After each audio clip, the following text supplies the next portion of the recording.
Hi, hello everyone. Pasensya na kayo, hindi kami nakapunta doon sa pinupuntahan namin kasi nahihirapan kaming maghanap ng parking, talagang puno. O baka natanghalihan na lang kami pumunta doon. Kasi pero alas 10 pa lang ng umaga nandun na kami. Kaya lang, hindi talaga ako makakita ng parking. Talagang puno kahit saan kami umikot doon. Meron akong nakitang isang parking. Tapos, nagparking ako. Akala ko nakachamba na ako ng parking. Tapos, buti ka mo, may lumabas na tao. Tapos, sabi ko sa kanya, pwede ba ako magpa-parking doon? Sabi niya kung ganon. Tapos, sabi niya, kung dyan, sabi niya, hindi ka pwedeng magparking. Sabi niya ganon. Kasi sabi niya, yung mga yung mga nakatira lang dyan. Sabi ganon sa akin. Tapos sabi niya, tignan mo yung signboard doon. Sabi niya, basahin mo. Sabi ganun sa akin. Tinignan ko yung signboard doon. Ayun nga, yung yung taga doon lang, ang pwedeng magparking doon.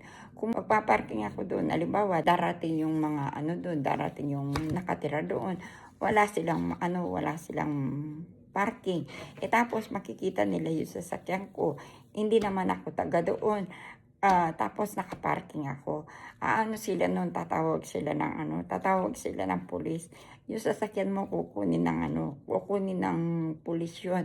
Lalong yun, mahal yung bayad dun pagka kinuha ng pulis yung sasakyan. Kasi naka-experience na kami dati. Kasi may yung isang Pilipina noon, pumunta siya dito, niyaya akong kumain kami sa labas.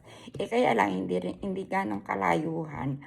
Tapos yung asawa niya hindi niya napansin yung signboard. Tapos nagparking siya nun. Alam niyo, pagkatapos namin kumain noon, yung sasakyan niya, wala na. Kinuha na ng pulis. Ang mahal ng binayad niya noon matagal na yun. Kaya na-experience ko yun. Matagal na yun. Kaya ako, pagka ganyan nagpa-parking ako, lalo na hindi ko kabisado yung lugar, magtatanong ako sa mga tao doon kung pwede ba ako magpa-parking. Yun, kinuha yung asawa ng Pilipina noon, kinuha yung sasakyan niya. Alam niyo kung magkano yung binayad niya ng penalty? 250 yung penalty nabayad.